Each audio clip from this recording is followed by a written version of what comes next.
What is going on, you guys? Welcome back to another episode of Sports Rants with Abby and friends. Of course, I'm Abby. We got Guy in the house, and we're hoping Sean can join us a little later today. But before we get started, Guy, how are you? Feeling great. What about you?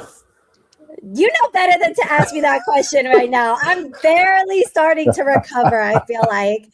But let's just hop right into it. But we're going to start with the women's first because we have two new national championships. We got UCLA and Michigan. So let's start with the women really quickly because I want to get your take on something. And I was actually hoping Sean was going to be here. So obviously UCLA takes home the ship first in program history, I believe. So very excited for them. They beat the brakes off South Carolina, which you don't say very often, I should say that. But I want to highlight Lauren Betts. I think she had 14 points, 11 rebounds, most outstanding player. Of course, UCLA dominating South Carolina 79-51. But before the championship game, Guy, there was a little interaction that went viral on Friday night between Gino and Dawn. And I almost wish we could play the clip, but it's okay. And it all stemmed from what seemed like maybe a handshake. You could argue frustration. But, Guy, I want to get your take on that whole interaction. Of course, Gino's offered it's how you say his name, Gino? His first name? Yep. Yeah. He has since offered an apology, which we kind of knew he would do. But, Guy, I want to get your whole take on that situation and that interaction with Dawn and Gino at the end of the game. Yeah. It's like heat of the moment kind of thing. Like, obviously, Gino has been around for a long time. So I didn't know what was going on when it happened, to be honest with you. I was like, are they arguing? Are they like, what is this, right? I don't think Gino should have did it. Like, if you lost, you lost. But obviously he was either feeling some type of way of not getting a handshake before the game, which he said was customary for the Final Four or whatever, that the two coaches come to the middle and like shake hands or whatever. So he was in his feelings. He felt some type of way. Then, he lost the game. So, he was I just think he lost control of his emotions, and that was the first person he saw, and he took it out on her, I think, which I don't think was the right thing to do. But unfortunately he tried to justify like his I guess it looked like sour grapes to me is what I'm trying to say. But Right. like Dawn, I thought, stayed classy through it all, and shout out to them for beating UConn. UConn is a staple in women's college basketball, so it's like I get it. They're used to winning, and then when they lose, it's like a big deal, right? So. Well, we got Johnny Boy in the chat. Johnny Boy, so one time I am going to talk Mets because the Diamondbacks spanked that ass today. And what about yesterday? I know he tagged me in something yesterday, and then today I tagged him, and I was like, I didn't share the thing on my story. I was like, I'm not getting no love on his story either. Uh-huh. Hey, the Diamondbacks, like I said, they've been up and down. You gotta cheer for the little things in life. But going back to the UConn South Carolina game, it was just poor sportsmanship. And it's hard because they have video footage of almost every interaction they have on the court. I did see the clip. They did have a handshake to start the game. Now, they didn't have one necessarily at half court, like he said. It does show, though, that she was talking to her players. It's not like she was off ignoring him. And I'm sorry, when you're in that type of situation, I mean, players come first. You got to get your team ready to go. You're about to, this game is about to start. And then at the, there was the players ripped shirt thing. And from what I have seen, looks like she may have ripped her own shirt. But I do admit some of the calls during the game I did not necessarily agree with. But you're going to get that in every single game, to be honest. And you can't just solely blame the refs all the time. And then at the end of the game, yeah, it just kind of boiled over. I get we're all human, but I did not like that interaction whatsoever. Because it's hard coming from my point of view. If it was Dawn doing that, it would have gone a lot differently in the media, I feel like, unfortunately. And that's unfortunate. That's the way things are. And quite frankly, too, I didn't really like, we'll get to that Johnny boy here in a second.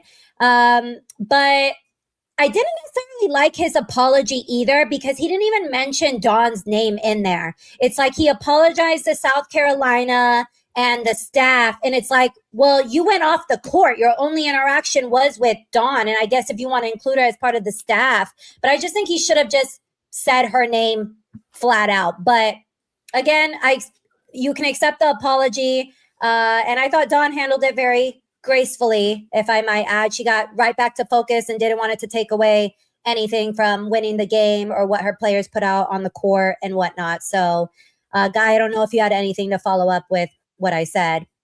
Yeah, and the other thing, like I was trying to mention before, is like Gino Uriema has been in this situation so many times that it's not like he's a new coach or a young guy that's just like, this is something new. You've been here before. You have to act like you've been here before and carry yourself like a champion that you are. And I think he missed the mark here. And he made himself look like an ass in front of everybody. Yeah, that's a good point too. He should, again, we're all human, but I feel like in that situation with what you just said, he should know flat out better. And of course, that was the hot topic Friday night. And before we move on to the men's, Drin, can you pull up Johnny Boy's question really quickly? There we go. The Rossini stuff happening. What are your thoughts? Are they blowing this up? So for the followers who are unfamiliar with this, Vrabel and Rossini were seen in Scottsdale cozying up next to each other, and they are both married people, I should say. And the memes are coming out. And I'll tell you one thing I don't like about Rossini is because she has misspoken or said just absolutely false items regarding the Jets. And I get sometimes New York is subject to those type of articles simply because they are so bad. But that type of reporting makes me mad when it's just absolutely bogus information based off hearsay. And it's not a good look. I mean, you see the meme that from like the Coldplay concert when those two when that CEO got exposed. But Guy, I want to know your thoughts. Do you think they're blowing this all out of proportion? No, they're not. Like, you know what? Like, you're public figures, and if you want to take the chance and, you know, cheat on your spouse and do dirt, knowing that there's cameras everywhere, you know, paparazzi or sports media or whoever with a phone recognizes you, and they're like, wait, if they know who you're married to or who you're going out with, and it's not them, and you're all cozied up, cuddled up, kissing or whatever the hell you're doing, it's not only a bad look, but damn, is it going to be a distraction. I'm quite honestly happy that it's happening to the Patriots. Me too. We're both. That's the one thing we can agree on as both AFC East teams. Let that begin the tailspin, you know? Mm-hmm. But it's like, on one hand, you know, Rossini is a journalist, right? So I could see a conflict of interest here anyway, even if like they weren't involved with anybody else. But, you know, that too, like whatever your private life is, but now it's like, all right, you're cheating. The Patriots are known cheaters, and I don't care what any of their fans have to say. Your whole dynasty was based on BS and cheating. So Brady ain't the GOAT, and the Patriots will always suck. There. Dren, I want you to pull up Johnny Boy's last comment again really quickly. So I am happy again it's happening to the Patriots. They don't need any more negative attention right now, quite frankly, because I mean, Diggs is obviously like gone, but like you just got done getting through a bad period of time with bad players over there. There was 2 cases caught by 2 Patriots players on 2 separate occasions back in December. And here we are, 3 months later, and now it's stuff with the coach. Now, Vrabel, I'm not gonna be honest, Vrabel's good looking. She's good looking too, so I can see why they would be interested in each other. But again, conflict of interest, and you don't, what's that phrase? You don't shit where you eat. And that's exactly what's going on here. How can you find her? I'll get back to Johnny Boy's comment here in a second, but it does affect your credibility, whether you like it or not, because unfortunately, perception is absolutely everything. And as far as the media, and I'm in a few group chats where this comment was brought up. They mentioned Rossini's name got thrown in there. I know Joy Taylor's name may have gotten thrown in there as well. But just setting back journalism 100 years, that's a little over dramatic because unfortunately it's just a stereotype. Men can do it all they want. Unfortunately, it's a little different for women. I think it's a little harsh and a little overboard. I do see what point you're getting at because, again, it's already hard enough for women to fit in sports, to be honest, because we'll never play, unfortunately, NFL football. I will never be 300 pounds, 6 feet tall. It just won't happen for me. And we've come a long way in making and just acknowledging, I think, women's sports and finding women's place in sports. That's why I like, what is her name? Mina Kimes a lot. I think she's very good, especially from an analytical standpoint. And there's a couple other people I want to shout out, but a little harsh again, but you are in the public eye. What did you think it wasn't going to get out? You're at the NFL coaches meeting? Yeah. Everything's filmed. They were even filming them getting drunk a little video. So the spotlight's always going to be there. So, and then Johnny Boy said all the dudes dapping up Vrabel though, of course. Nah, because you know what? Like if you're a real man, you ain't gonna condone cheating. So it's like, bro, and you're the leader of the team. You're the coach. And you're the one that sets like the atmosphere of the team. You're the one that sets the tone.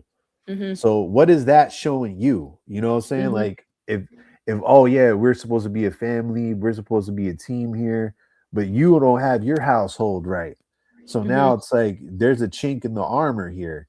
So now it's like how do you as a player respect the coach that does that? We're all human. We all fall short of perfection every day, right? But at the same time, this is a bad look for Vrabel too. Like, no, it is. If Ime Udoka from the Celtics a couple years ago got in trouble for it, and basically kind of like resigned and went to Houston, but that was a sticky situation. Vrabel's not going to get fired or forced to resign or anything like that. But I think immature men will dap up the coach.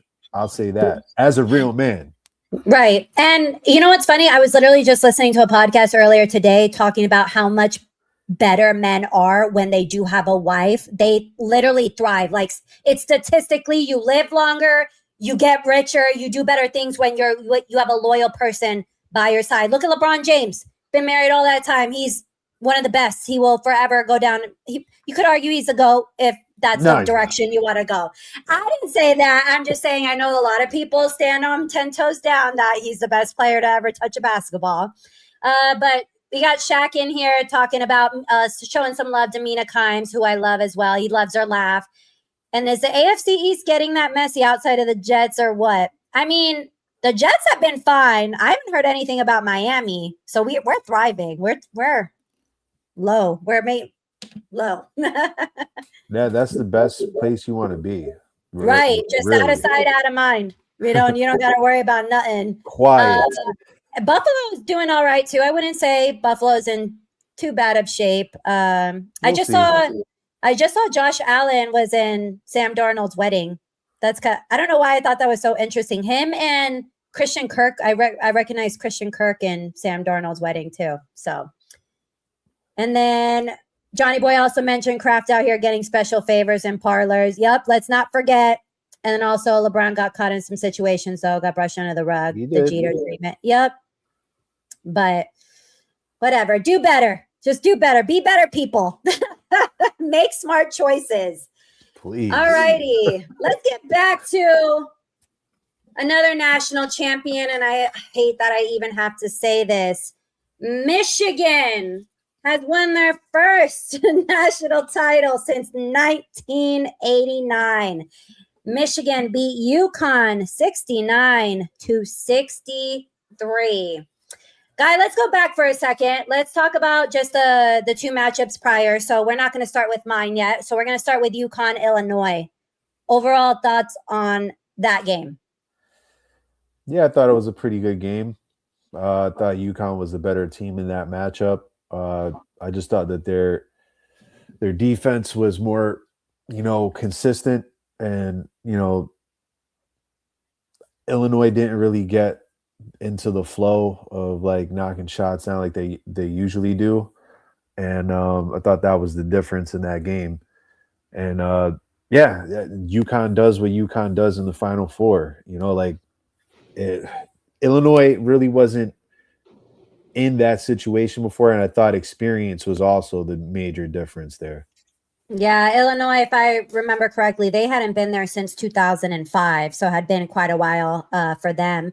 I was actually pulling for Illinois a little bit, and it's hard. It's not like I have anything particularly against UConn. It's just, it's like the same thing similar to the Dodgers. You just won. I don't need to see you win again. But again, you can't hate that they've been in that. They're good, and that's why they've been there. But Illinois, I thought they would perform a lot better going into it. I thought it would be a lot closer of a game. I was almost a little disappointed, but like you said, they just could never find their rhythm. They weren't hitting shots, and UConn was just having a hell of a day.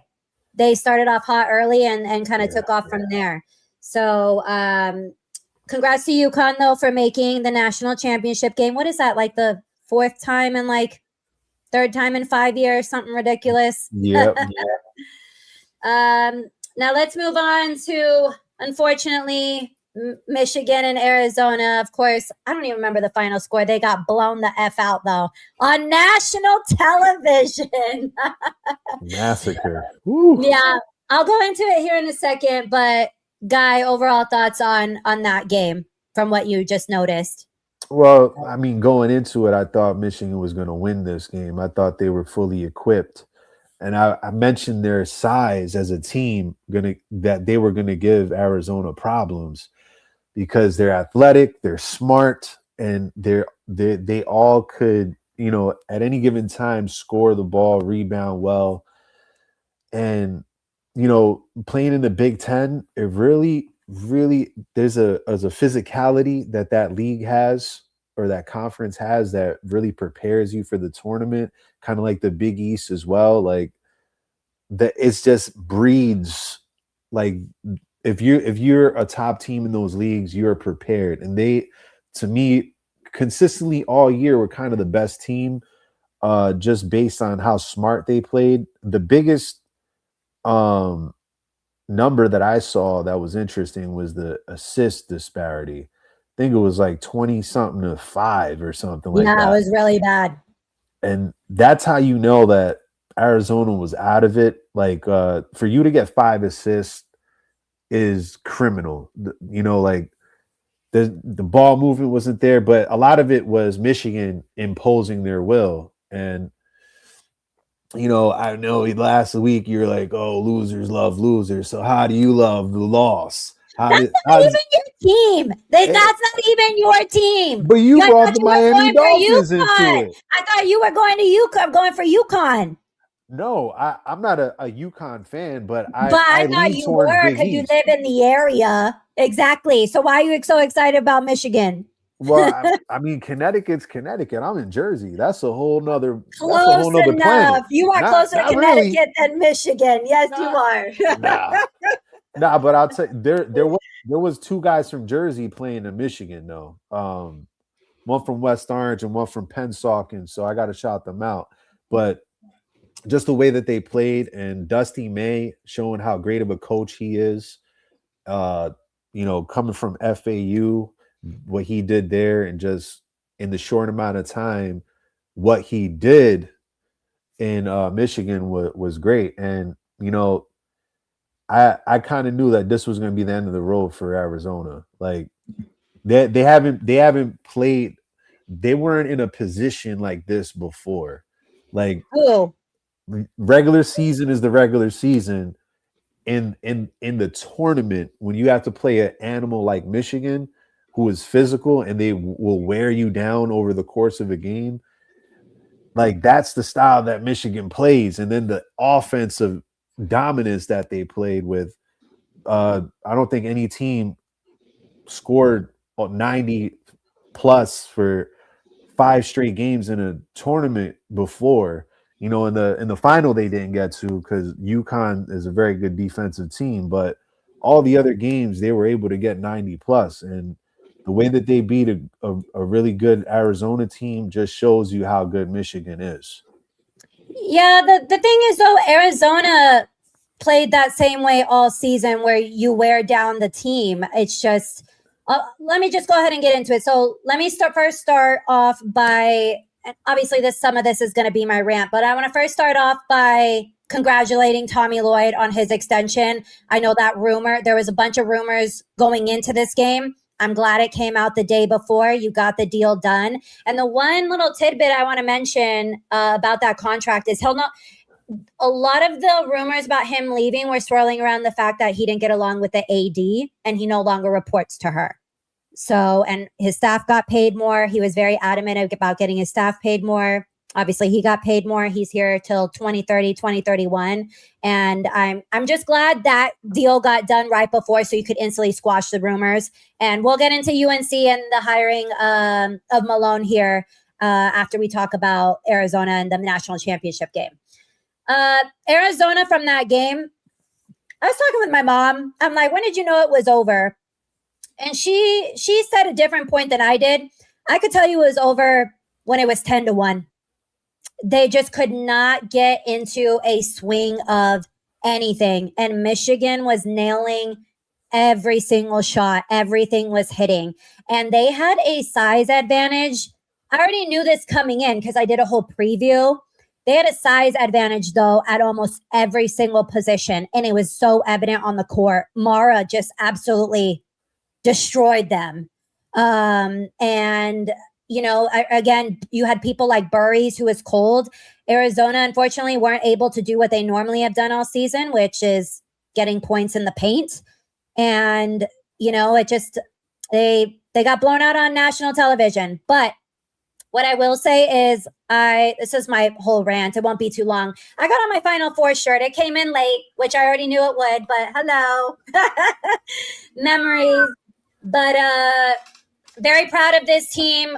What a good run. I don't think anyone would have when Arizona started playing well, they got more attention brought to them. But going into the season, I didn't even think Arizona would probably make the Final Four based on the roster that they had, to be honest. And this goes back to Michigan with all of those seniors and juniors. That experience mattered. We have 4 freshmen in the starting lineup. And again, a coach who has never been in that position either. So again, I give credit to Michigan. I was rooting for them to win because if we're going to get blown out, you might as well win the whole goddamn thing. You know what I mean? But very proud of this team. Broke program records with 22 straight wins, 29 wins to finish off the regular season. I think they finished off officially with the 36-3 record. First Final Four in 25 years. We got past the Sweet 16 hump, which we have not been able to do for a very long time. We finally saw an Elite 8, which I hadn't seen in 10 years. But yeah, I'm very proud of this team. Very excited what's to come. We're going to see what happens with some of our players. Obviously, half of our roster is leaving. But the transfer portal is already hot. Players are already transferring left and right. You saw Arizona, especially with the Big 12, a lot of Big 12 players were entering the portal. So, and I wanted to bring that up too with Michigan. a roster full of transfers. That's crazy. I thought that was absolutely a crazy stat. Just, whatever. They somehow put it together. And shout out to Dusty May. You could have argued that he could have been coach of the year. Obviously, that went to Tommy Lloyd. Tommy Lloyd shouted him out, though. And that's part of the reason I like Tommy Lloyd so much. He's just such a classy man. But I'm glad Tucson was there to welcome the Wildcats back. It was a fun ride. And this is all I have, dude. Like, the Jets don't give me too much to look forward to. The D-backs are up and down. The Suns are just doing Suns things. So this was really, really fun. And I almost forgot what it feels like to have your teams actually win. Sad to say, but I will always say bear down forever. So anyways, let's get into the next topic, which is UNC obviously having a new head coach. Oh, you're going to talk about the title game or no? Oh, yeah. Oh, sorry. I just skipped because I could. I'll go first with the title game, though. Michigan just absolutely, they looked as good as they did 2 days prior. And that was without Lendeborg, because Lendeborg sprained his ankle. And that was without him being even too much involved. I know he got more involved like the second half.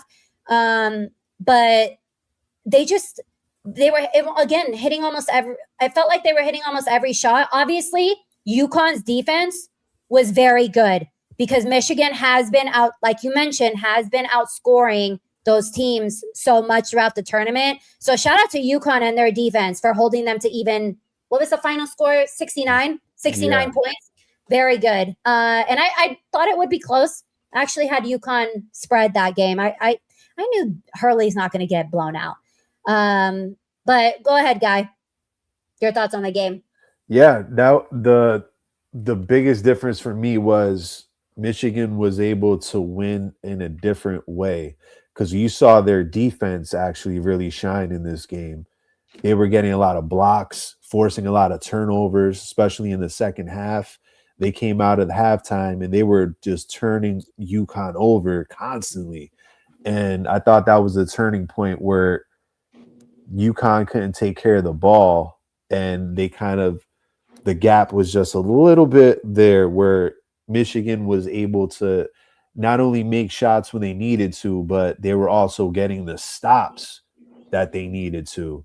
UConn played a hell of a game because they played with a lot of heart. They were still getting a lot of offensive rebounds and, Caravan and Mullins and, Reed, that they played their hearts out. And it was just a slim margin, but Michigan was the better team that day. But to your point about Lloyd being classy, Hurley and his guys waited until they celebrated and they went and congratulated Michigan, which is good to see. On one end, we, on the women's game, we saw bad sportsmanship, but on the men's side, we saw some examples of good sportsmanship. So definitely want to highlight that when we see it. I also want to highlight Michigan's depth as well, because I necessarily didn't. I knew their players coming in because, again, I previewed everything. I thought their depth I probably underestimated them a little bit. And so I want to go ahead. I didn't fully say that on the record, but I think that I'm saying it aloud. Mentally, I was underestimating them, and it clearly showed why they're good. And the assist, I'll tell you who one player I underestimated a little was Cadeau a little bit. Him and the assists were just popping off the way he just fits into their system. Exactly. So, and then Morris Johnson Jr., I actually like him a lot. He's all over the place, just defensively scoring points. You just notice him on the court half the time. I'm trying to pull up stats from that game really quickly because I want to see who had the most points. Here we go, player stats. Let's look at Michigan. Yeah, Cadeau. He had a very good game. Very good game. And then next followed by Lindeborg and Morris Johnson Jr. So, but I'm glad you pointed out the sportsmanship too. That was a nice move by Hurley. I was being a little petty with my video. I'm not going to lie. I posted a little video about having the Hurleys walk away with nothing this season. It's funny. I'll say it here. That video was for when Arizona advanced to the championship, which they did not. And so I was like, man, I can't let this go to waste. What can I conjure up here? And that's what happened. That's what you got. So I want to make sure I didn't miss any comments. Shaq just highlighted that Michigan starting lineup being transfers is impressive, which I agree, because a lot of times that's not going to work. Because we talk about teams gelling and meshing together and being familiar with one another. So good point. And then Shaq also said it's a bad weekend to be a UConn fan / alumni between both men and women's basketball. Little true, but they've won. They've won it. You're not missing it. They're blue bloods in both men's and women's, right? Like, how many of them are getting both Final Fours for men and women? Exactly. So again, shout out to UCLA, shout out to Michigan. And someone told me the other day, I just realized that's probably why you wore that. I thought you were just, oh my God, you're so petty, bro. I don't got a Michigan shirt, but I got a Wolverine shirt. I only saw the X-Men portion. That's why. And then I saw the bottom. I'm like, oh, now it's making a lot more sense. I thought it was because like, oh, it's going with your like Adidas hat. And I'm like, oh, you're probably thinking soccer right now. So that went way over my head. All righty. So let's take on college basketball for just a second, because UNC has a new head coach, Malone, who used to coach the Denver Nuggets, I believe, is now the head coach for UNC. So overall thoughts on that hiring, Guy? I think it's a great hiring. I think he's a great coach. The way that his tenure in Denver kind of ended was kind of like weird, where it was like a couple days or a couple games before the playoff started, he and the general manager, didn't see eye to eye, and, he got fired or whatever. And, you knew that he was going to bounce back and get some type of job, whether it was in the NBA, where I thought he was actually going to go, because, winning an NBA championship is hard to do. And he's one of the handful of coaches that are coaching right now that has one of those rings. So that's a valuable asset if you're looking to hire a new coach.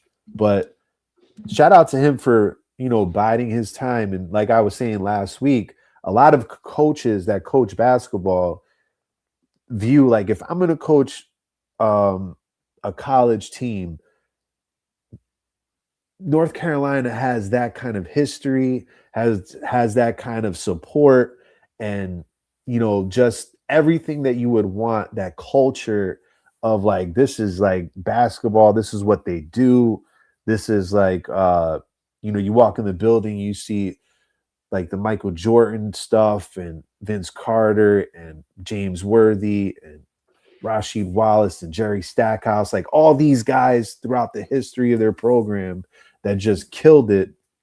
And, Mike Malone wants to be a part of that history. He wants to be the next coach that takes him to the promised land and wins. And he might, but college basketball is a different animal where you have to do recruiting and transfer portal stuff. So I'm really looking forward to seeing how he adjusts to that part of the game, because X's and O's, he has that. Being able to manage different personalities, he has that. But does he have the recruiting strength and the ability to pry people from the transfer portal? Yeah, I think this is a good move for UNC. Obviously, Malone has proven himself, and he's able to win at, the highest level. And he's worked with, MVP type players. And that's what he's going to get. And that's the type of recruits you're going to get at UNC. Again, though, there is probably going to be a little bit of an adjustment. But again, I feel like he has enough coaching experience that will help him into that. And depending on who he hires and takes with him, that might take a lot of pressure off his shoulders as well. But yeah, that recruiting aspect is going to be interesting to see how that turns out. But I don't think it's going to be like a negative thing at all. It's just in terms of like NIL and money, more like the money, actual financial aspect. And then, yeah, he's got like a very good, strong coaching identity. I think players are going to want to go there. And that's what you need for like those type of blue blood type of team. So I think it's a good hire for them. It's funny. My brother asked me after the game, after the Arizona game, do I think that Tommy Lloyd regrets not taking the UNC job after what happened after the game? And I was like, no, absolutely not. There's not. It makes sense for Malone to go there. I don't think it makes sense more for Tommy Lloyd to go there because you just did what you can do at a blue blood. You just proved that you can do with another team. So I just think, again, we were hearing the rumors all week, and to be honest, the one I was reading comments, I was down a whole rabbit hole, and people were saying this deal was going to get done, and that's why I was not surprised whatsoever. But yeah, I think someone posted in one of my comments like 201 days till the college basketball season is back. So, well, keep an eye on the transfer portal.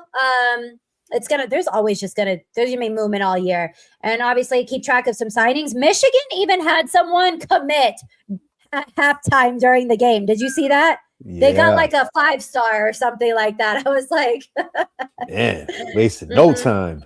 No, literally wasted no time. I am excited we'll have plenty of time to talk about it still, and I want to get Sean in on the conversation. But, this NBA draft, I think, is going to be a really fun one to watch with all the players coming out. I don't know if you agree. Yeah, this is a deep draft. And, if you happen to have one of the lottery picks, I'd say the first 5 or 6 picks, you're going to be in a pretty good spot. At the very least, you have all-star potential at 1 through 6 if you draft it right.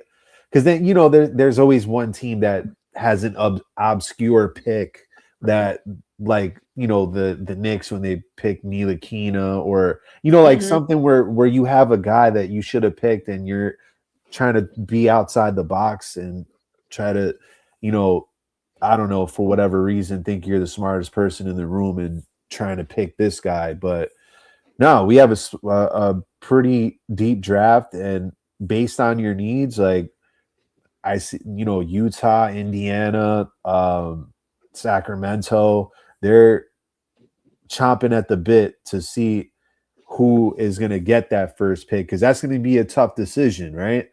Based on your roster, who are you going to get? You're going to go with Boozer, you can go Peterson, or you go, so many different directions. So like you said, leading up to the draft and seeing how that develops is going to be very interesting. And the draft lottery is going to determine a lot there.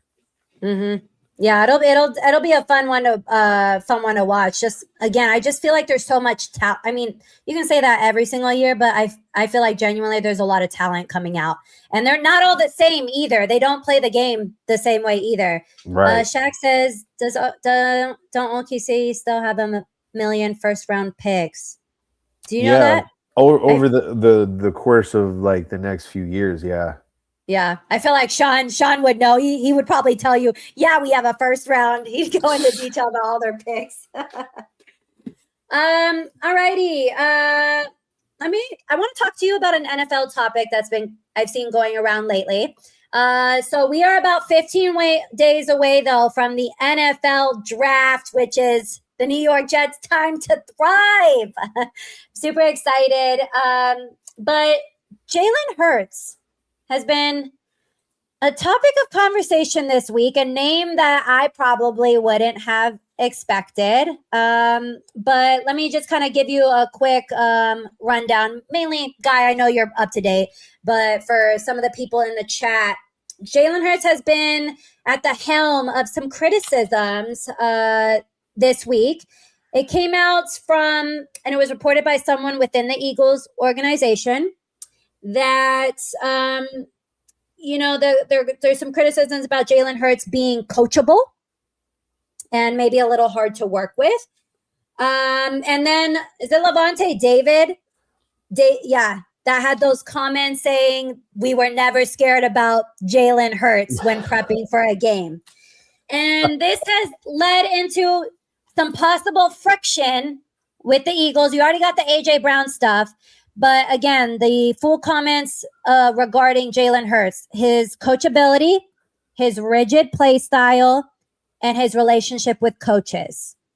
So I want to get your take on this and Jalen Hurts. Obviously, I think the Eagles, just as a franchise, have high expectations to play at a championship level and bring home trophies, which is why sometimes I think some of these criticisms come out, because when you're not winning or you don't win, that's when everyone's down bad. So, Guy, I mean, I don't think I've ever asked, what's your just overall thoughts on Jalen Hurts, period? Minus the criticisms. I think he's a pretty talented quarterback. I don't think he's like wow, but I think in the right circumstance, he's serviceable for sure. And that one year they won the Super Bowl, with Jalen Hurts. Yeah, They he was went MVP. to another one, like he lost the other one, but he won the other one that he was in. So he did get to they were successful with him at the helm, but I do realize when they were winning, the locker room was a lot different. They had a lot of leaders that were there.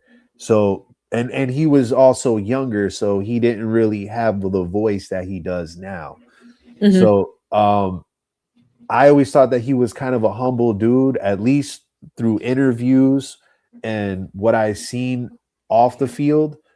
But again, we're not in the locker room, so we don't know how he interacts with his peers and coaches to know how he is. He could be like a real asshole on the field, like with his coworkers, with his peers. So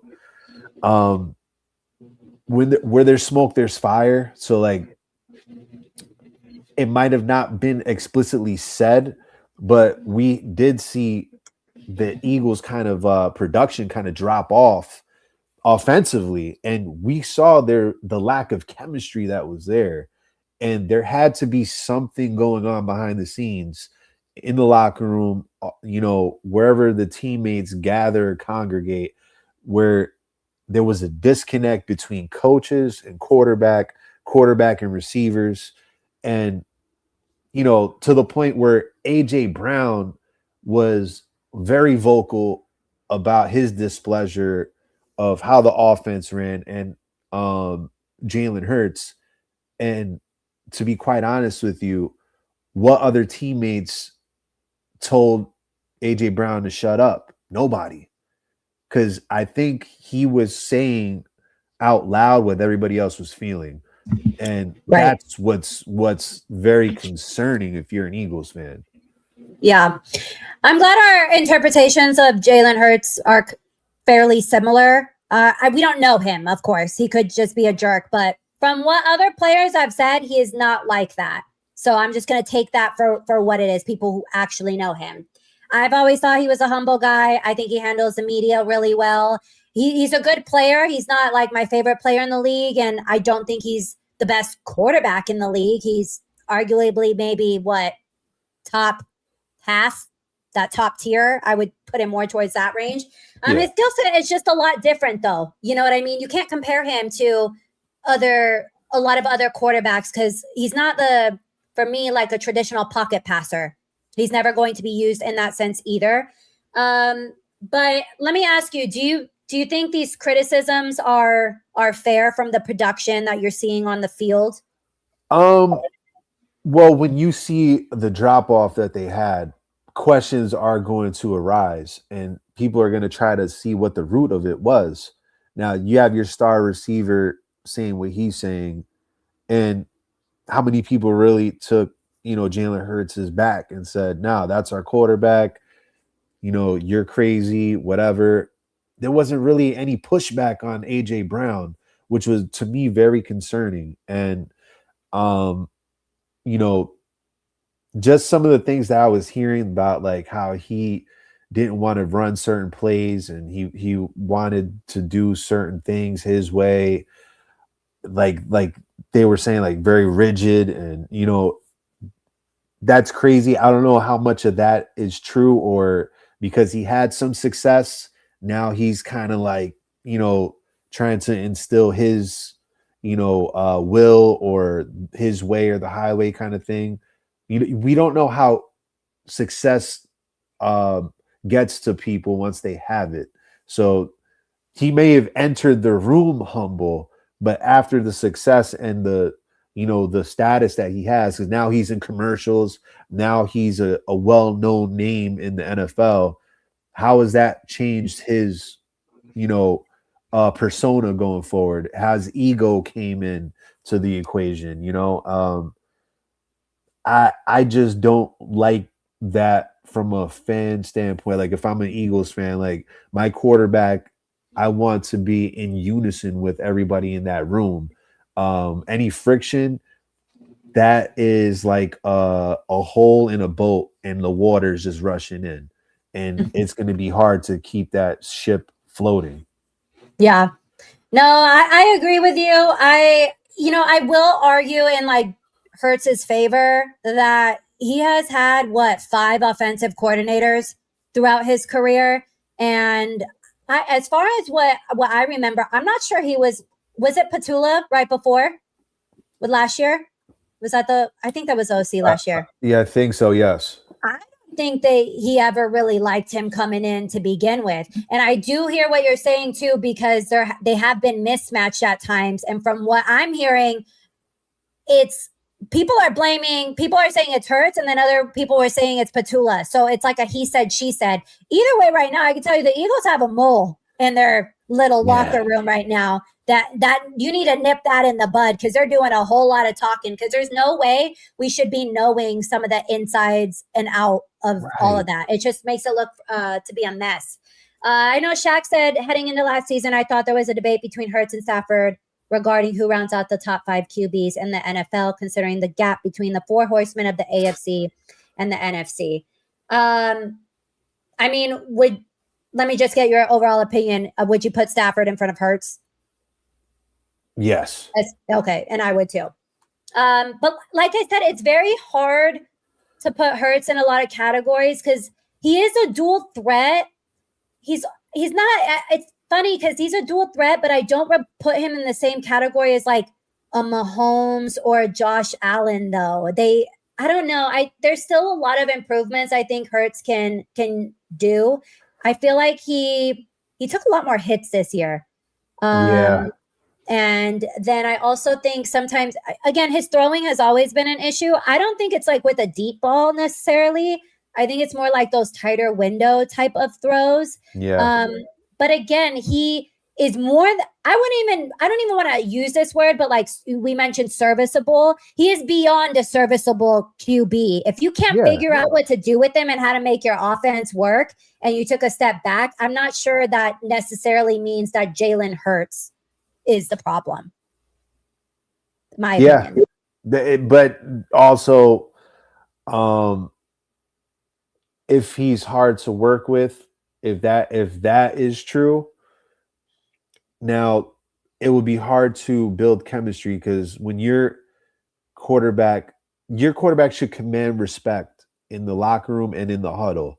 If there isn't any of that, just like we saw last year, like, yes, the Eagles were winning games, but we kind of figured that they were frauds going throughout the season because it just didn't look right. Like, yeah, their defense won them a lot of games, and they won close games, but it's like, how long does that last where it masks the real problem? I think this is the season where we're going to see what's real and what's not. Do you think he's hard to work with more from a skills and player standpoint or from a personality standpoint, or both?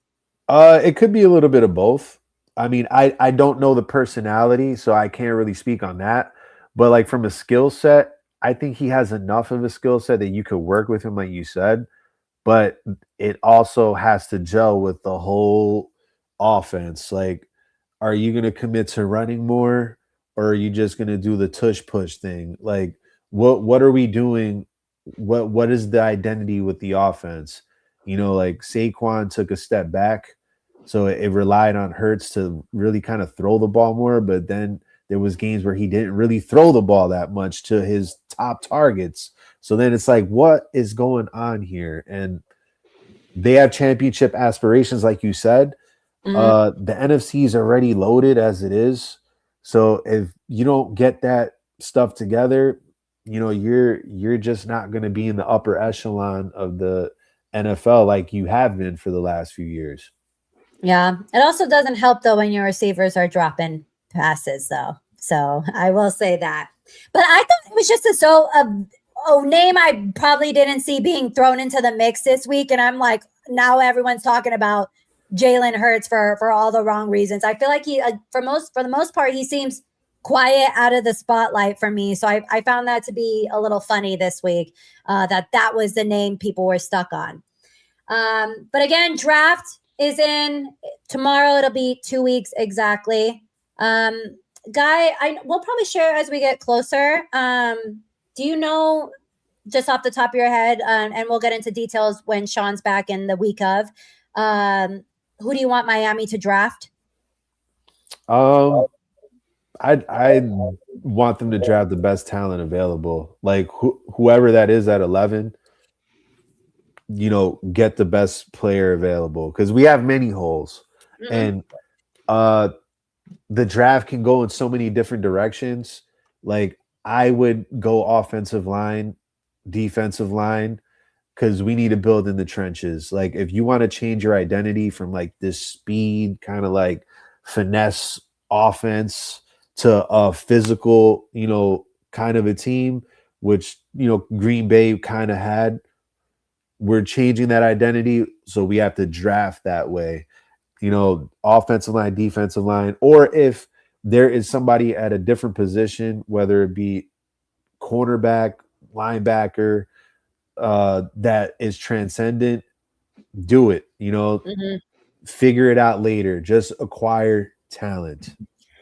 And you don't see, and I don't think Miami has enough assets anyways, but you can correct me if I'm wrong. You don't see Miami making any moves as far as trading up or maybe even down? They could. I mean, anything is possible. Right. I think if they identify somebody that they really want, I think they will, but I think there's enough talent at the top half of the draft where somebody's going to fall to 11 and they're going to be all right with that. Right. And there's a lot of good players coming out in the first round. And again, and the Jets are in a similar situation, but when you have so many holes, you're going to have someone available. It's funny. The Jets, it was like Reese was a for sure lock, it seemed like last week. Now you heard reports a day ago, oh, it's David Bailey. And now it's changing to something else. And I'm like, this is very interesting, because in my head, I'm like, is this a smoke screen for something else? But like you said, the day of the draft, I mean, no one saw, like, for example, no one saw Penix being taken at 8, when that happened in that draft. So Shaq says, I'm hearing this draft might have some trades, especially in the first round. I guarantee it. I wouldn't even be surprised if the Jets traded. I wouldn't be surprised if they take a QB at 16, although I will riot. But I've always said I wouldn't be surprised if they trade that pick back a little bit too. But yeah, it should be fun. Again, 2 weeks away. I want to get into some MLB talk, but I just want to tell everyone that the Masters begins tomorrow. I know we don't have a lot of golfers here, but I pay attention to an extent, I might add.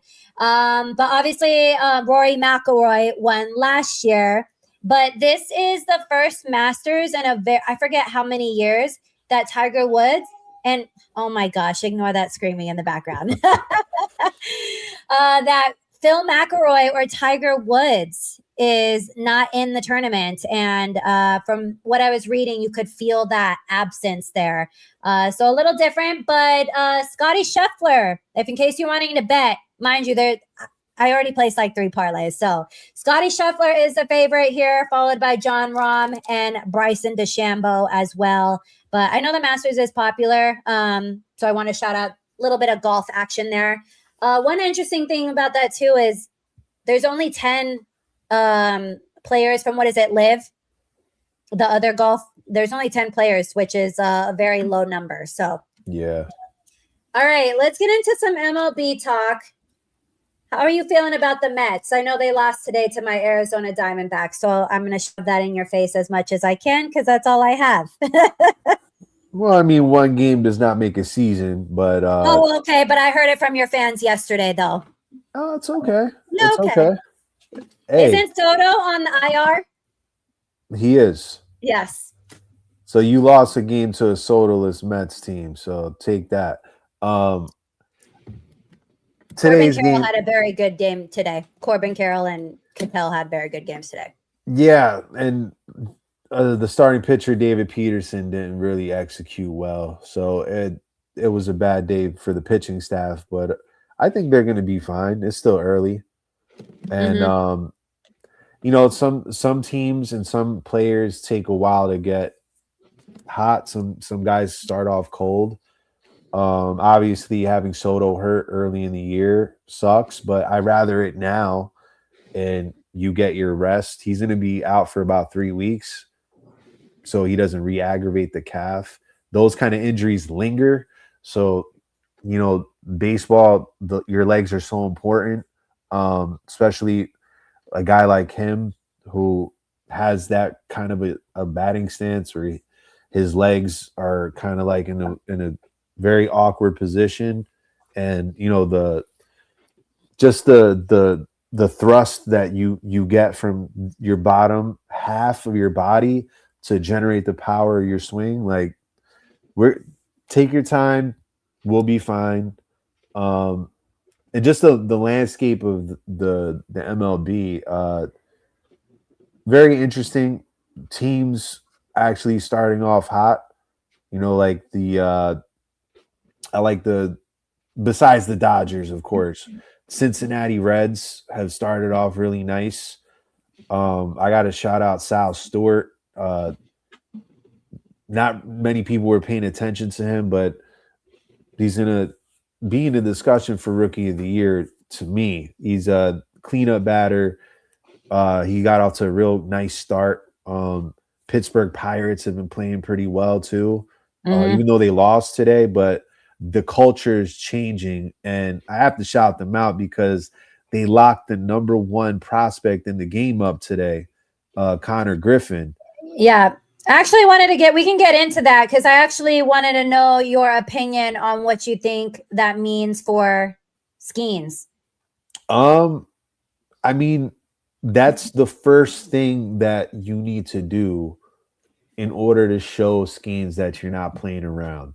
Like, this is not the same old Pirates that just lets all the talent walk, or you trade them all away because you're cheap bastards and you don't want to pay anybody. Connor Griffin, being the number one prospect in the game, you had to lock him up. Now, for the 9 years, you're getting, I think, 3 of his free agent years. Right. So that saves you money right off the bat. So you're taking that calculated risk. But I think he's the real deal. And yeah, it's showing Skeens that, look, things are changing. We have our position player star that we're going to build around too. And we want you and him to be the pillars of the new era of Pirates baseball. And we're going to spend some money. That's what that means. And that's what I want. I want teams like Pittsburgh to spend money because I'm tired of you just having this talent and then trading them off to the big markets. And, you know, we're just going to retool and play the young guys and see what happens. Why? Why do we have to be subjected to that? I want Pittsburgh to go for it. Their ownership has money. You know, all these owners are billionaires. I don't want to hear that. Oh, yeah, we have to manage our expenses. No, you don't. If you want to put a winner together, you could do it anywhere. Right. And I'll get back to Connor here in a second. But Shaq, I did see he tagged me in something earlier that the Rockies being second in the NL West was not on his bingo card. And then again, Connor Griffin, only 19 years old, getting paid super early. And you lock him up early enough because you know his market value is going to go way up. So it actually is like a really good thing working out long term. Again, it is a risk, but 19 years old, it just shows to, again, spending money and hope for the future there, and kind of already building, like you mentioned, and I echo everything you say with like building that foundation and creating those pillars that you want to be around. But yeah, 9 years, 140 mil in the long run, it's kind of a steal, in my Yeah. opinion. Yeah. So Once he gets better, that's going to be such a team friendly deal that you're going to be able to add other pieces during this 9 year, duration of this contract. So yeah, and part of that money is going to be to Paul Skeens if they're able to lock him up. But just know he's not going to come cheap. yeah, and I mean they're averaging his contract somewhere near like 500 mil or something ridiculous. Do you think? Because I was reading online too, because I always look at like comments, because I like to hear from actual like Pittsburgh fans what they think this means. And a lot of them disagree. I feel like a lot of them disagreed with you, because they seem like, because of how much Skeens will make, that this actually takes some money away from like a long-term deal. So you still see them working out something and Skeens getting paid. Because what's the alternative? You're scared. Scared money don't make money. And if you're not going to show your star that you're serious about winning, then he's going to demand the trade. Mm-hmm. So yeah, invest. You never lose in life when you invest in yourself. And Right. this is a calculated risk, and they're putting themselves out there and saying, look, we're not the same old Pirates. We are investing in our young stars, something that we haven't done probably since McCutcheon, or Reynolds, who was the longest tenured one, Pirate, that I think he got an 8-year deal, but not this large. Mm-hmm. So yeah, the culture is turning and turning for the better. There's just a lot of negativity because of the years of losing. And this is like what I said about like the Jets and teams like this, is like you're going to have these growing pains when you see these positive changes. You just have to go with it and see where it takes you. Mm-hmm. Well, and it's like I hate to put emphasis, but it's like a team sport, and there's so many positions on the field. You know what I mean? It's kind of sometimes takes a minute to come all around. It's not like in basketball, you start 5 players. You know what I mean? You have to have a well-rounded and well-balanced just player at every single position. So yeah, you're right. With those growing pains, sometimes it takes a little minute. So just work your way through it, though. And you got to see, as long as you're seeing positive changes each year, that's in the right direction, if that makes sense. Yeah. I also want to get into MLB because there was a huge brawl yesterday with the Angels and the Braves. Soler and Lopez both suspended for 7 games. You already knew they were going to get suspended. Yeah. But okay, but first, before I talk about the suspension with you and if you think it's enough, overall, what did you think about the brawl in general? I hate to say this. I know they're on a national like stage and platform, but I always think it's so funny to me because it's like you expect this in hockey, which the Stanley Cup playoffs are coming up, by the way, people. I think it starts next week, I want to add. But I always love when the pitchers come from the bullpen. You're running across the outfield, and they actually got some hits in. Yeah. So overall thoughts on the fight, and then we'll get into if we think the suspension of 7 games was enough. Yeah, it was funny because I was actually watching this game. It was on MLB Network last night, and I saw the career numbers that Soler had against Lopez. I think he had about like 5 home runs against him in his career. So like he owned Lopez for his career. So there was already a little bit of history there. First inning, he gets hit in the hand or the wrist, I think. Mm-hmm. And that kind of started a little bit of the tension in the air. So then later in the game, he gets back up again. Whatever the case may be, they have this like standoff where they're looking at each other, and Lopez is basically going like this. And Soler's like, all right, whatever. He throws his shit down and just charges the mound. And like he's coming in and he's trying to, get his punches off, but Lopez is kind of backing up and backing up, having the ball in one of his hands. He's trying to throw and hit him with the ball, kind of like with the punches. And I'm like, okay, I guess if you need a weapon, do you, bro? But Soler is the bigger guy, I think, and he kind of would have messed him up if he got his shots off. But then, to Shaq's point, Walt Weiss, the manager of the Braves, came in and did a nice tackle job. Maybe the they got on that real quick. I was impressed. yeah, the land of Falcons, or maybe you need to look over to the Braves and get some help there, but. I was going to say they're getting some lessons from Bijan or something like that about how to maneuver some quick moves real quick. 100%. Yeah, and then like just to see a manager do that, like you don't really see that, right? Managers aren't really in the mix like that.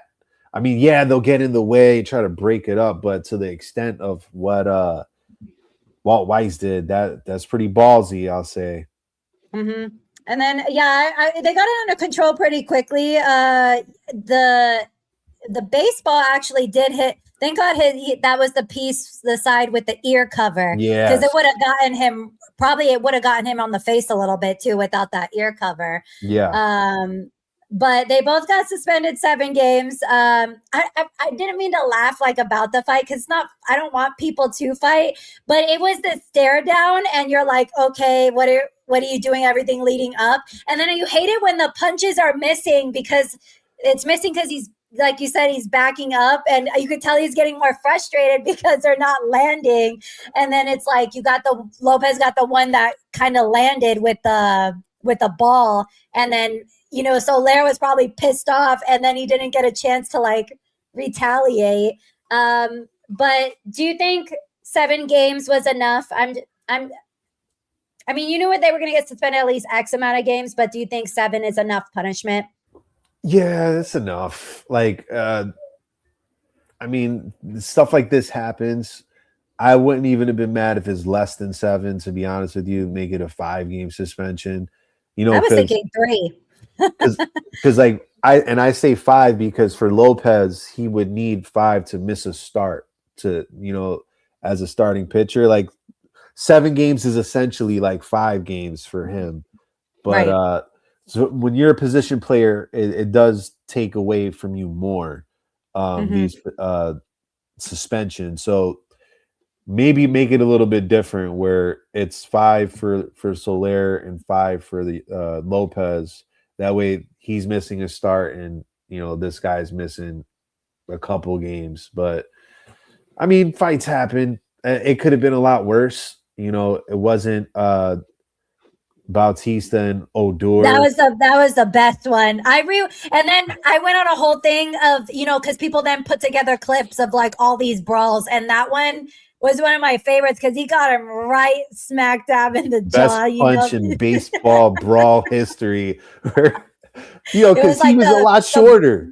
Right. And it was the blood versus Crips because of what they were wearing with the color schemes. It just made everything that much more funny. But again, it was that fight, and then people get real quick with the compilations on TikTok, and I was watching fights from back in the 80s. Oh yeah, no, those fights were real. I remember a lot of really good fights, and even more recently, Jose Ramirez and Tim Anderson.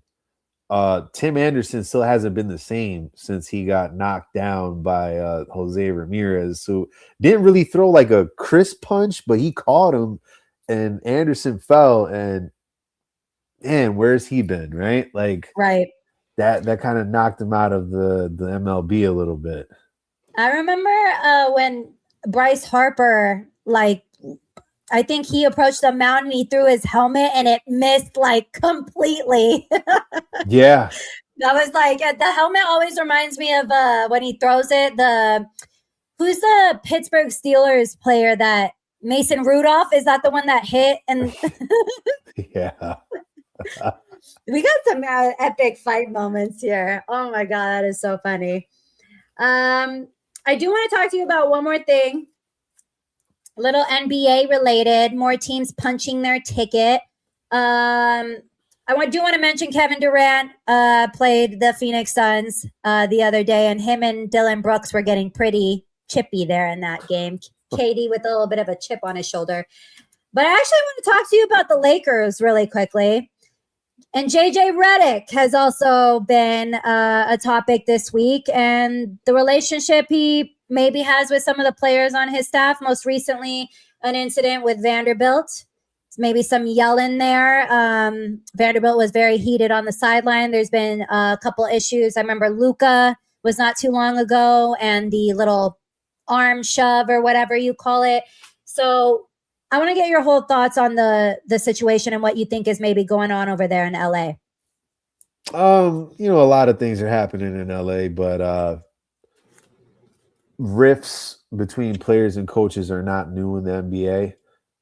We've seen in the past, Phil Jackson with the Shaq and Kobe Lakers had issues. Even when he was the coach of the Bulls, there was some behind the scenes, riff with Scottie Pippen, Dennis Rodman, and all that stuff. So, like, even the successful teams have these rifts throughout time, right? Mm-hmm. It's definitely coming to a boiling point because Luka's out for the rest of the year, Reeves is out for the rest of the year. How seriously are you taking them as a contender? Yes, they have the third best record, I think, in the West, but if they're not healthy, then it's going to be a lot harder. Vanderbilt, that incident, I'm like, that shows me that there's a lack of leadership. Vanderbilt's not one of the best players on the team. He's a role player, and he's a pretty good player. I'm not taking anything away from him, but when you have a LeBron James in the room, when you have a Luka in the room, you kind of have to fall in line. There has to be a pecking order and a hierarchy where, like, you're not supposed to be doing this. Bad teams, this is what happens. But man, I thought JJ Redick was a pretty player-friendly coach. So to me, it was a little bit of a surprise that this is happening, but maybe they're taking his player-friendly approach and, kind of slighting him in a little bit where, you lose a little respect and, you try to take a little bit advantage of someone's niceness or someone's, player-friendly atmosphere. Maybe they need a disciplinarian there. Mm-hmm. Yeah, and I kind of think, again, maybe taking advantage a little bit. I don't know. The problem is Redick has also, in some ways, he's honest, and sometimes that can come off a certain way. Like he's said, stuff about Ayton maybe not being able to catch the ball and not doing his job. Same thing with Hachimura? Is that how you say his name? Uh-huh. Same thing there as well. Them not being able to execute there. And the fact of the matter is, those aren't lies. Those are kind of just the truth. And when you're asked a question, but I also get how it can be perceived as, you're throwing your players under the bus. I do think, though, it's coming down to a leadership thing. And it's hard because you have those big personalities there like LeBron and Luka who expect a certain type of treatment, but they also lead their team in a certain way. But you also, as a coach, need to be almost a leader above them. And maybe Redick is still kind of figuring out where he fits in that scheme. So, and I can kind of understand why there would be adjustments there. It's very interesting with Vanderbilt because it seems like maybe in his situation, it's a little different. I think he's more arguing like his playing time. And sometimes the moves Redick be making don't make sense. Like he'll have someone in there and then take them out and switch out someone else. And it quite frankly, really, like I said, I don't get it. And I think in Vanderbilt's case specifically, that's what I think maybe he's getting frustrated about because, again, you pointed out he's not the Luka of the team, but he is a role player. And I think you're fighting to try and figure out where you fit in that lineup. You want to fall in line, but you also want to advocate for yourself and show what you got on the court. I think every player goes in the NBA because they want to play basketball and they want to be on the court. It's just very interesting though. Vanderbilt did miss 3 free throws. That too, but like I said, and Redick has said in the past, so with certain players, like he probably mentioned, he's missed free throws and whatnot. So I guess maybe like a little bit of a punishment there, but it would be different if I felt like that was a one-off incident. It just feels like it's been now several in the last couple of months, and we've talked about it all episode. Perception. I think he's maybe got to learn to handle the media a little better. In that LA culture, they expect championships as well. And we've talked about that all episode. So good point though, Shaq. Guy, did you have anything else you wanted to? That was all my agenda items. I don't know if I missed something. Oh, wait, we didn't talk about this. I forgot to mention Dexter Lawrence requesting a trade. Oh, yeah. From the Giants. Overall thoughts? I mean, I know he wants to get paid. Mm-hmm. So, that's something. I know the Giants are going to have to pay people soon, like the young guys on the team. Dart's going to be expecting a contract in the next couple years, even Neighbors, like these guys are going to want to get paid. Dexter Lawrence, how important is he to the franchise, and how much are you willing to spend on his position? I know he is a talented player, but at the same time, with the new regime, I think he's kind of trying to see where he fits in the grand scheme of things now that Harbaugh's in there, and they're going to be playing a little bit differently. And yeah, I thought that, and look, players are going to want to get the bag. They want to get paid. That's probably agenda number one besides winning. Like the real thing is to acquire your wealth while you're playing. So I know in the last couple of years, they've been trying to get a contract done and they haven't really came to terms like that. And this might be like the third season where they're trying to. So like I see, or I feel frustration from the Lawrence camp. But at the end of the day, like, how much are you willing to spend for Dexter Lawrence in this team, going forward? Well, and he's not Harbaugh's guy. Right. That makes things a little more complicated. I think the timing is very interesting because this came right before the draft, and he already said he's not participating in anything. And I wonder if there had to have been some early conversation with all the staff that they're bringing in there, and him maybe wanting out because it's not going to go the direction he hoped it would go. For me, the biggest thing was the timing of it all. But again, and the Giants are trying to reset over there. They have some good pieces, but I just don't know if Harbaugh necessarily feels like he's a piece that they want to go ahead and build around necessarily. He might want to redo that whole defense, quite frankly. Yeah. Because most of their pieces are more like offensive type pieces, and they have a lot of holes now too. And so they just, like, again, completely reset and start over. Yeah, but to be fair, they have pieces that a lot of other teams don't. So they're a little bit ahead of schedule where they have a quarterback, running back, wide receiver combo there that they could build for the future.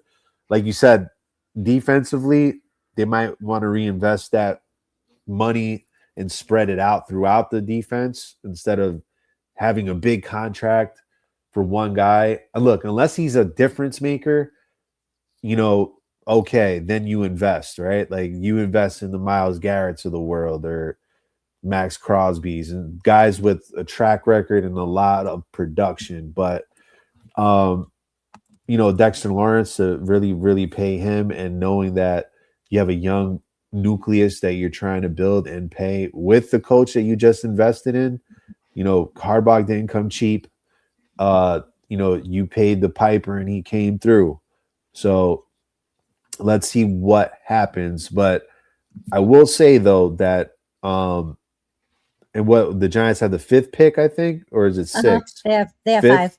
So the last 7 seasons, a team drafting in the top 5 made the playoffs that next year.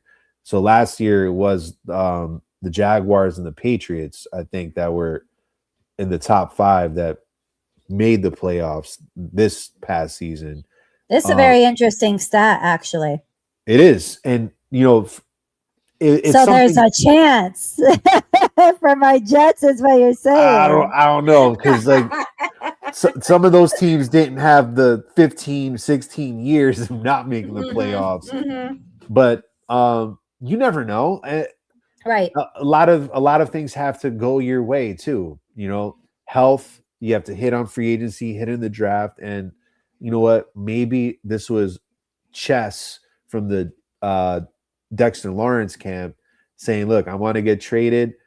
If you can include me in a deal where if you're trying to acquire more draft picks and you're the Giants and you need more talent, if you're trying to build through the draft, then this is an opportunity, to mutually part ways on good terms. Right. I pulled up Lawrence's stats. 2024, he had 9 sacks. And the year before that, 4.5, 7.5. Last year, though, half a sack and 1 interception. But you can just argue that the Giants were just not in a good space at all last year. I just feel like, and I hate looking, this is where I feel like sometimes context matters, because I even do this with the Jets sometimes. But your whole team regresses. So I always say, with the Jets specifically, for example, after the Sauce trade, and they traded Michael Carter II, I already knew the defense was going to be completely just non-existent. And so you could argue that same point with the Giants, I feel like, too. They had no identity. Yeah. And, defensively, I should say. Yeah. And that goes against their historical identity, which is they are a defensive organization. Certain teams have that. Historically, the Bears have had that, the Giants have had that, where they like to have good defenses. The Ravens and the Steelers are the same way. So the Giants not having a defensive identity, it kind of doesn't feel right. And seeing that product on the field, and it doesn't help that Russell Wilson played games last year for you. So that and the coach getting fired, there was a lot of transition with the Giants last year. So maybe he doesn't want to be a part of that. Maybe he wants to go to a winner, and this is all that is too. And you wouldn't blame him given the amount of time he's already put in, X amount of years too. Guy, did I miss anything this week? I feel like something always happens literally Thursday. And I'm like, I'll remember to talk about this next week. And I never do. And I try my best to save posts. I did want to mention those 3 robbed home runs. Oh, yes. The incredible. Wow. Wow. Joe Adell, man. Joe Adell put on a show. That was fun. The fans were loving it. I mean, they were hyped. And this is what I'm saying about the beauty of baseball, right? You could get captivated off of a great defensive play, and to get just to get 3, right, is incredible. But even if it was just 1 where he went into the stands and came out with it and showed he caught it, that is hard to do. To tip over into the stands and still hold on to the ball and rob a home run like that. That is just amazing. And you don't see that every day, but it shows how incredible that is and how hard it is to do that. And again, fortune has to smile on you too, because the ball has to be hit in your direction for you to make these plays. sometimes the ball won't get hit to you all game. But yeah. And you have to think too, it is kind of scary because you can get injured. You can get injured flying into stands like that too. So no padding there. Exactly. It's just people and those benches. I also want to mention too, I know this is Sean's favorite person to talk about, but Angel Reese was traded to the Atlanta Dream. And so as part of the deal, the Dream are trading a 2027 first round pick and a 2028 first round pick to the Chicago Sky for 2-time All-Star and 28 second round swaps for Angel Reese.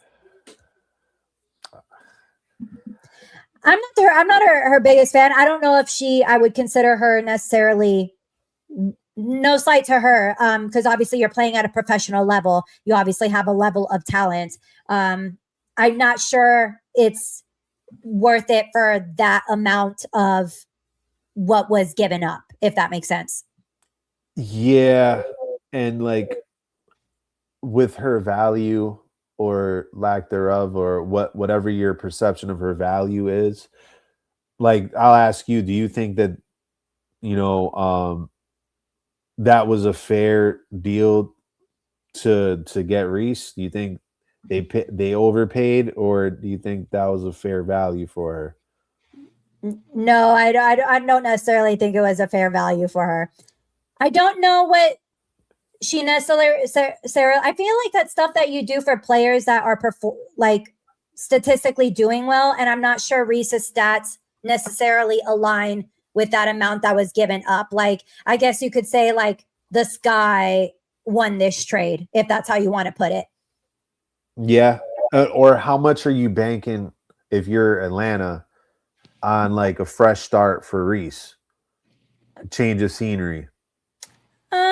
That counts to some extent. It's hard though with Reese though, because it is a change of scenery, but also she has stuff like her podcast, and we've talked about this before, but her podcast and some of those, the media and some of those other aspects that will unfortunately like always follow her. You can't like outrun that. Maybe Atlanta will be like, hey, we're gonna nip this in the bud. You're gonna, that can always happen too. So I wouldn't rule that out completely. But again, I don't know. Right now, looking at it, I don't feel like it necessarily like changes that much for Reese. I don't know. It could maybe, again, change of scenery, boost her career. But I, as of right now, don't foresee that happening. Yeah. Oh, Shaq over here talking about, I forgot to mention, the Sabres for ending their 14-year playoff drought. Yeah, and the Jets are still, I think the Jets hold the longest or something like that still. Oh, yeah, they do. I don't think I missed anything else. I know there's some soccer stuff going on. Well, yeah, I mean, Champions League is going on right now. First legs happened yesterday and today. Today was PSG, Liverpool, Barcelona, Atletico Madrid. Yesterday was Real Madrid, Bayern Munich, Sporting Lisbon, and Arsenal. It's going to be very interesting. It's looking like, I think it's going to be Bayern Munich and PSG in the final, but we'll see how that turns out. But this is like the last meaningful soccer leading up to the World Cup. So like, I know out here they are expecting crazy things. They already said that for the games that are taking place at MetLife, it's going to be public transportation only. I mean, that's probably the smartest solution, to be honest, because can you just imagine how much of a nut house it's going to be? Because not only is it, I mean, you have people coming internationally. Yeah. What a disaster. 100%. And then like, let's say you are one of the dumb ones that actually want to drive to this game, right? Right. The traffic itself is going to be insane. And do you want to pay like $150 for a parking spot, or $200, or whatever crazy amount it is. If you're lucky enough to pay to get a ticket to get in the building, that the couple of $100 or $1,000 to get in the building. There was even traffic to go to a Jets game, and they're not even good. So can you imagine a World Cup? Yeah, and to be fair, I don't know if you know the roads around there. It's not designed properly. There's like these. I mean, if you're coming from the 95 north south down into it, is the easiest way into MetLife. But like if you're taking Route 3, this is for my Jersey people that know the landscape of Sea Caucus and East Rutherford. Like this is all like I-120 and all these roads and local roads. Like there's like loop arounds that you have to do, and that's the one thing I noticed, the weird loops, and I'm like, I don't, and I know it was already getting like backed up too. So yeah, it looks confusing to me. And then if you go even further, you have the American Dream Mall there, and then you had the remnants of the Izod Center or Continental Airlines Arena or the Brendan Byrne Arena where the New Jersey Nets and New Jersey Devils used to play. That is just there for whatever reason, is just an empty arena that they use for like sound checks and stuff like that. But it's going to be crazy just to find parking there if you go. So plan in advance. So, I mean, I work in the area, so it's going to be crazy for me to just get to work. So like I'm dreading it, but it's going to be historic though. If you're lucky enough to go to a game, enjoy it. There's nothing like it. This is going to be the biggest World Cup. So 48 teams are in it. It's hosted by 3 countries, Canada, Mexico, and United States. Like, to be fair too, it might be cheaper to go to Mexico and like, whatever. I'll go to Guadalajara and like I'll take a weekend there and watch a game there. It might be cheaper than going to MetLife, where I live like 10 minutes away from MetLife, but it's like so expensive to just even walk in the building. That's the thing that pisses me off. Like the Guadalajara tickets are not that much more cheaper. Because trust me, we looked. Trust me, because my guy really wants to go, and we looked, and I'm like, dude, I don't think it's happening. What's closer to you? Is it Guadalajara or Monterrey or Mexico City? I think, him in particular, his family is from Monterrey, so they would want to go. That's why he would be more prone to going there, and plus there's family there. But those tickets were the ones. Yeah, and that was the first one we looked at, and it was, I think, $1,000 like the first time we looked. And Guadalajara, I think, was next, and it didn't look any better. I mean, we may try and look again to make it happen, but I mean, I would appreciate being in that environment, but again, soccer is also not my favorite sport ever, so I don't know how much I'm willing to like put out for a ticket. You know what I mean? But I will say though that World Cup experience is way different than like Major League Soccer, college soccer, high school soccer. Well, and that's what I'm thinking. And I remember when was the last thing that like Mexico and the US played each other? What was that? I don't know if that was like a tournament or something. Could have been either Copa America or the Gold Cup. That's what it was. Yeah. And I was into it. I watched the whole game, and so I feel like when I'm invested, and maybe like have a team, I get more invested and I'm more prone to like watching. I've been following a little more. I'm trying to right now, and I wanted to bring this up to you. I'm trying to watch hockey. Okay. I'm trying. It's very hard, especially because we don't have like a team here. And I thought about, okay, maybe I'll pick the worst team this year and then I'll follow them next year. But then I'm just like, I don't know if I can like set myself up for just more heartbreak each time. Yeah.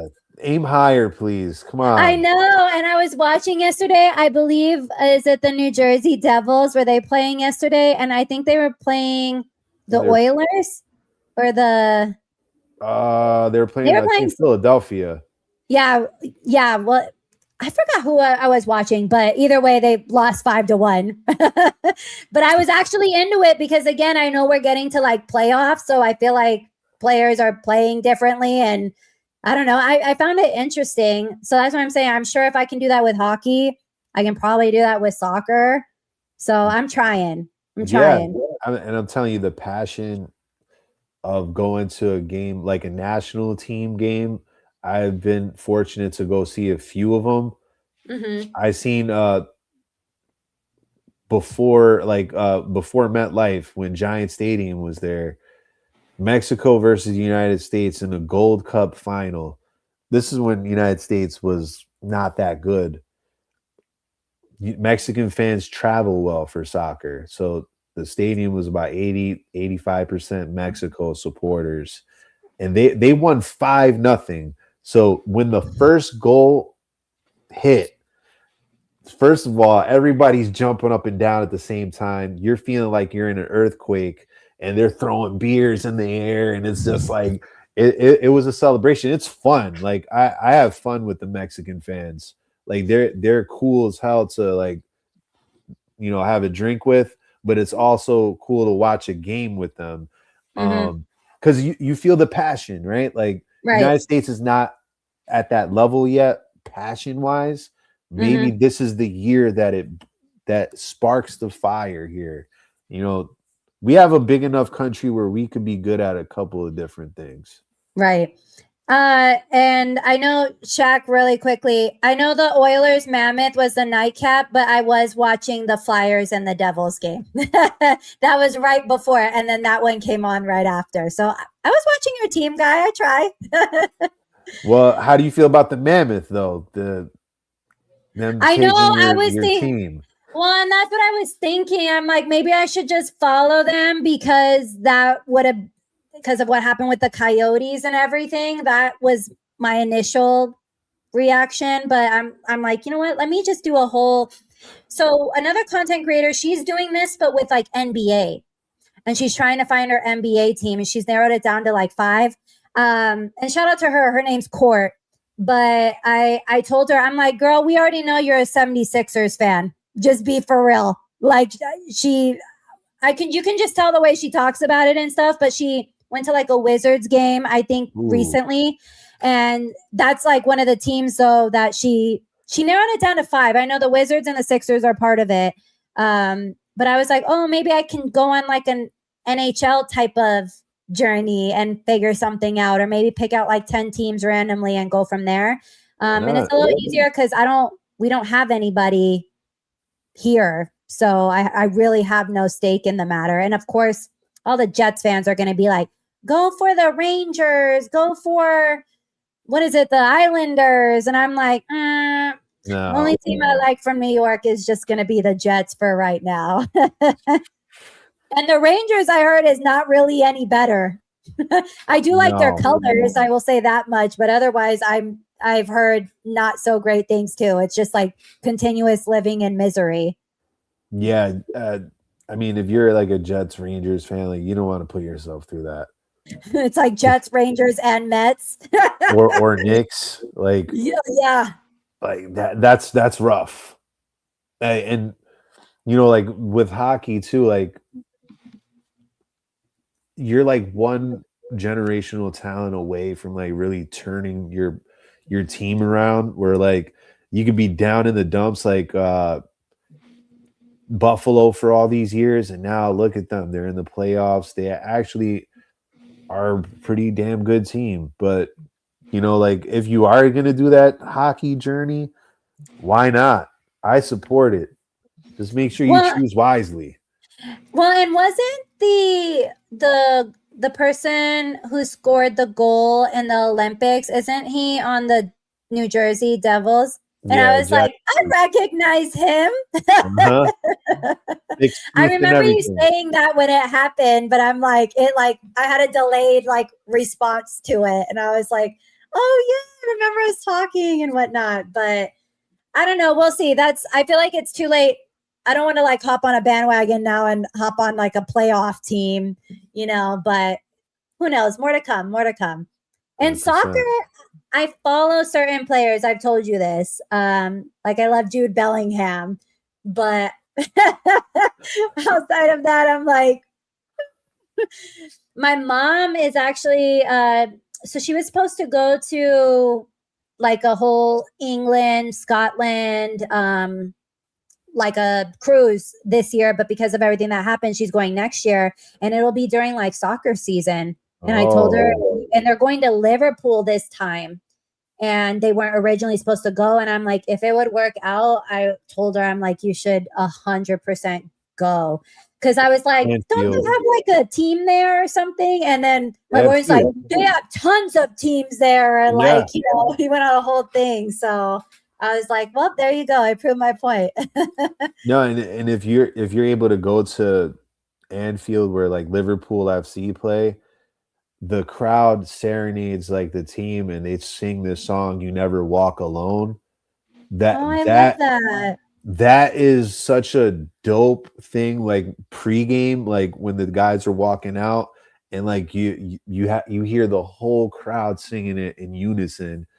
That's like see, like soccer has that kind of thing that other sports don't really have, where it's like, wow, you feel the electricity in the building, like when stuff like that happens. Mm-hmm. Oh yeah, no, I do like that. It's just more a sense of like family and community at soccer games, it seems like. Did you have a rant this week? Or was it just to tell me off like you did in the beginning? Yeah. Well, I mean, you know, I don't want to play it down too much, but no, you know what? One thing that was in the news, I think Draymond Green was talking about it the other day, was about the teams tanking and how he wanted to say, you know, like players get fined for a lot of things, right? For, you know, anything really. Like he's been the poster child for suspensions and fines, you know, in recent memory. He was saying the best way to attack tanking in the NBA, which is getting out of hand, might I add. It is. Well, like, you know, load management, sitting guys out for no reason. Like, you find the owners, just like you would find the players. And it might not be a popular decision, but these are guys that only talk and respond in money. They don't really care about much else. But when you hit their pockets, now they'll change. I think, like, hit an owner with a, you know, $40 million fine, $50 million fine. You want to tank, and it's obvious, and we're looking and seeing the product being non-competitive, and you're hurting the league as a whole. Yeah, $50 million fine. And, you know, it takes a while to generate that money back if you're an owner. So it's like, you're going to make changes if it's going to hit your pockets like that. But on the flip side, it might make Adam Silver's job in jeopardy because he's employed by the owners. So like, you, as the commissioner, you work for and with the owners, right? So they might actually want to get his ass out of there if he's costing them money, because he's trying to bring, they want him to help bring money to them. So like, if you're finding us, you know, you're hurting us, which is a business partnership that we have with you as the commissioner. So it's like, I thought that was pretty interesting take on how to try to thwart this problem that we have in the NBA, which is tanking. And there's such a disparity from the top and the bottom, where it's like the top is elite and then the bottom is just non-competitive. And you owe it Who's to the worst fans. team in the NBA right now? Oh man, is it? It's not Sacramento still, right? Like That's who I instantly thought, but let me. It was Sacramento, but it actually is Washington. Oh Lord. The Wizards, it's 1762. That is like what it that it sounds to me historically bad. I mean, I remember a couple years ago when Brooklyn just moved, when the Nets just moved to Brooklyn. I think they had like an 11-win season, which was nuts. The Detroit a couple years ago, before Yeah. Cade had 12 wins, I think they almost were going to break that Nets record. So, like, yeah, it's. I mean, 17 is unacceptable, right? Mm-hmm. And we have Indiana with 18 wins, Brooklyn with 20, Sacramento, Utah with 21 apiece. That's a lot of bottom heavy teams there that are not even trying. I I feel like I read that the Kings had to double down on the fact that they're not tanking the other day, and I'm like, we all see right through the BS.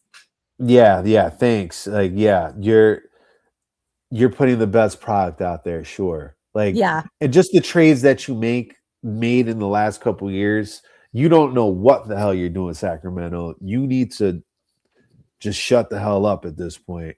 Mm. Oh, yeah. And Shaq, yeah. Yeah, for Mikhail Bridges. I miss him. I miss him being a Phoenix Sun. I should say that. I mean, I feel you, but it's like, just imagine you're the New York Knicks and you gave up 5 first-round picks for Bridges, and he's a respectable Serviceable. NBA player. It's hard to make the NBA. 1% of the 1% make it to the league, right? So you're not a scrub by any means, but that is an exorbitant amount to pay for someone just to have your friend on the team. So, like, this is why the Knicks are going to hit a ceiling here. That this is the ineptitude that we're talking about. The Knicks are lucky that they actually have a good team, because in any other circumstance, that's part of the problem. But I digress with that. But tanking needs to stop. We all said it before here, and we're going to hit that hammer all day long. Stop with the tanking. We want the best product out there. Just be competitive. Like, the best teams are going to win regardless, and the worst teams are going to lose. But, like, when you're trying to lose, it takes away from the sport itself. And the problem is, and you kind of touched on this a little in terms of the fans, those tickets to those games ain't any effing cheaper. And you're making us pay this much for that shit product you want to go ahead and put out. That's ridiculous. Yeah, and then they want to tell you that they're trying. Or they'll come out with something like, oh, we have a $2 combo so you can get this food for free. And it's like, oh, okay, well, my ticket was still $200 and you're still in the upper nosebleed portion of the arena. Yeah. And they're not doing anything. They're not doing any favors for people. Let's just be real. But if you are in that situation where you have to sit there and your team has been bad for a while, like let's say the Brooklyn Nets or other teams, it's like, yes, maybe a bad season. This is an opportunity to bring your kid to a game if it's cheap, if you have the means to do it, because if they get good, they're gonna price out the real fans anyway. So Right. it's a double-edged sword, no matter which way you look at it, because you also don't want to go see a shit product, but you might be able to experience your first game, some people, when the team sucks, and it's like a buy one, get one free or half off night, and McDonald's sponsoring it and all this other shit. It's 50-piece chicken nugget with the purchase of a ticket. You get a coupon for your next McDonald's half order. And half off for the next game. It's like a BOGO deal. Oh, man. They really could get creative with as much sponsorship stuff as they normally have. They need to get more creative. 100%. It's not like they're not making money, because they are. Exactly. Well, that is our show. We appreciate you joining us in the chat and joining us every Wednesday. Hey, I'll take that. Them Capri Suns ain't cheap. and you to get like this much liquid now.